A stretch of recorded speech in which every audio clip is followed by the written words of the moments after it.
After a 9-5 season and a loss versus Duke in the Military Bowl, the 2023 UCF Knights are looking to take off. Entering his third season as UCF head coach, Gus Malzahn is looking to make a splash in the Big 12. And first, guys, I'm going to start off by saying this. I was never a fan of Gus Malzahn being the head coach at UCF because I just don't like the guy's offensive approach, right? He runs a lot of gimmicky style offensive plays. He likes to use a lot of RPOs with the quarterback, which you saw last year at UCF. And I just don't like that style of play at UCF. UCF is in Florida. They have Miami to the south. They have Tampa to the west, Daytona to the east, Jacksonville to the north, and Georgia's not too far either. I say all that to say this. As a Florida school, I want to see a coach come in and wing the ball all over the field, get it to the playmakers, show off that Florida speed. So his coaching approach was never a good fit at a school like UCF in my opinion, but I understood why UCF did it. He has a big name. He did lead a team to the national championship game at Auburn, and he was always a good solid recruiter while he was at Auburn. So I understood why UCF made the hire, but do I believe he's going to be the guy that take UCF to the next level? I don't, but we will see. Now back to the video. UCF is now officially a Big Four member. Tater Too Real, what do you mean by that? The University of Miami, Florida State, and Florida was always considered the Big Three in the state of Florida, mainly because they were Power 5 schools. So UCF going to the Big 12 will now officially make them a Power 5 schools, and this is huge because UCF is a sleeping giant. If you've never been to the bounce house and been to a game, I would gladly tell you to go, and the money is worth it. Because I've been to the University of Florida for a game amongst other places, and UCF is right up there as far as electricity, far as excitement, just far as like atmosphere and vibe, because the place is absolutely rocking. When they get to jumping and bouncing, there's no atmosphere like UCF. So I truly believe that UCF will have success in the Big 12. Will it be with Gus Malzahn as the head coach? I don't know, to be determined. If I was UCF, I would do everything in my power to go hire Lincoln Riley, brother. I believe his name is Garrett Riley. I believe he's coaching at Clemson now. Correct me if I'm wrong, but I would go after that guy with everything I got, because if you get a coach like that can spread the ball around with that Florida speed at a Power 5 school like UCF in Central Florida, it is going to be very scary, because now you will have a situation to where UCF could be the USC Trojans or the 2019 LSU Tigers type of team in the Big 12. The recruiting will pick up, I believe, but do I believe they will have long-term sustained success in the Big 12 with Gus Malzahn as the head coach? I do not, but we will see.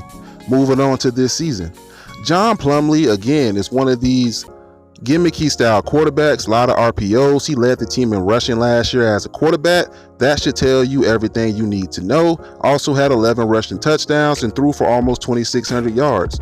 John Plumlee is a great quarterback. I don't want to disrespect and discredit a kid by calling him a gimmicky style quarterback. Is he a pure pocket passer? No. But he has the ability to run and extend plays, and UCF definitely used his legs. There's rumors he run a 4.4-4.5, so I can see why they're doing that. Now, moving on to the running back position. Johnny Richardson, RJ Harvey, and DeMarcus Bauman will lead the way at the running back position. For many of you that don't know, DeMarcus Bauman was a 5-star running back out of Lakeland High School in Florida. He originally committed to Clemson. He went to Florida. He didn't play. He redshirted last year when he transferred to UCF, and this will be his 4th year in college football at UCF. Well, in his 4th year, he'll be playing at UCF, his 2nd year at the school overall. Now, DeMarcus Bowman is an absolute electric player at the running back position. In my opinion, he was the best running back in all of high school football his senior year. The kid was absolutely killing it at Lakeland High School. He broke a lot of Chris Rainey records. For those of you who don't know, Chris Rainey was considered one of the best running backs in the state of Florida in the last 20 years. And the kid is absolutely amazing. I do think he's going to have a pretty big year at UCF this year. Moving on.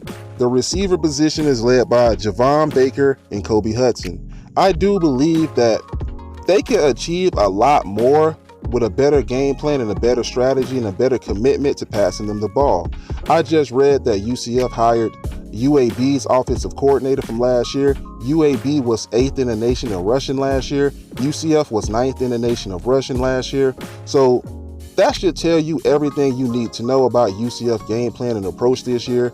They're going to lean on John Plumlee's legs. They're going to lean on the three-headed monster at running back, Demarcus Bauman, Johnny Richardson, RJ Harvey, and they're just going to play the same brand of football. This is why I don't believe Gus Malzahn is the right guy at head coach, guys. There is so much speed in the state of Florida. Why not get a head coach that can come in, recruit that talent, and utilize it? Now, do I believe Gus Malzahn is going to have success and keep UCF bowl eligible and be able to recruit okay to good classes? Yes, because he's proven that at Auburn. Do I believe he's going to lead UCF to, undefeated seasons at times in the Big 12? Do I believe he's going to lead UCF to a national championship? I do not. I believe there are many better candidates out there with a much better grasp on the offensive game than Gus Malzahn. But hey, we will see, and time will tell. Now, moving on to the defense. The defense needs a lot of help. They have a couple guys, Tremont at defensive line, who has 6 sacks. And it's not really much to say about the defense. They were okay. They wasn't good. They wasn't great. They were somewhere in the middle. And they're going to rely on a lot of guys in the transfer portal to come in and help. They recruited pretty well in the 2023 class. I don't think it was a good enough class, in my opinion, for a guy like Gus Malzahn, and at a school like UCF where, like I mentioned earlier, there's so much potential at UCF. I mean, the sky is limitless, to be honest with you. Like, UCF has the biggest enrollment in all of Division I. Let that sink in. Imagine if the football program now at a Power 5 position consistently go undefeated and win. You know what I mean? Like, it's just so much potential at that school. It's crazy. But all in all, the 2023 class is ranked number 38 according to 247sports.com. And guys like John Walker, defensive tackle, are guys I see coming in and contributing early. John Walker was recruited heavily by the University of Florida, also by Ohio State. He was an Ohio State commit at one point, and he chose UCF. He's from the area. I'm happy for the kid. I can see him making an immediate impact. Also, Isaiah Nixon, defensive end, another guy that was committed to Florida. Originally he was committed to UCF. He decommitted from UCF, committed to Florida, and went back to UCF. He's an edge rusher, and he's another guy I can see coming in, playing early.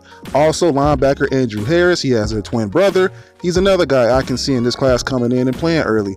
Also, there's a couple transfer portal players I see playing early. Corey Gammage, Ryan Davis from Georgia, and so on and so on, guys. For the 2024 class, is very interesting because you see a lot of high-level players in this class, guys. It's ranked number 46 so far, but players like Kylan Fox, 4-star athlete, guys, this kid could have went anywhere. It's an absolute shock that he chose UCF. But again, that Power 5 pedigree is open the eyes of a lot of these recruits because they can go to a school like UCF, have fun in a city like Orlando, and compete for championships. Also, Stacey Gage, he's a 4-star running back out of IMG Academy. Could have went anywhere he wanted to, chose UCF. Also, last but not least, Jacob Guide. Jacob Guide is a 4-star safety out of the state of Georgia. Could have went to the Georgia Bulldogs. Could have went anywhere, chose UCF. So things are looking bright for the 2024 class. Also, there's a ton of other 4-stars that are considering UCF heavily. So hopefully it leads to some wins. My final prediction for this year for the UCF Knights is 8-4. I believe they will have success this year based on the offense, based on John Plumlee's ability to scramble and extend plays, based on Javon Baker and Kobe Hudson getting off at receiver, and just the recruiting. They do have enough talent, if not above average talent right now to compete in the Big 12. It's just all about how it comes together. So I predict 8-4, at worst 7-5, but UCF will have a successful first season in the Big 12. You let me know what you think. This is your boy Tater 2 Real, where we always keep it too real. Holla.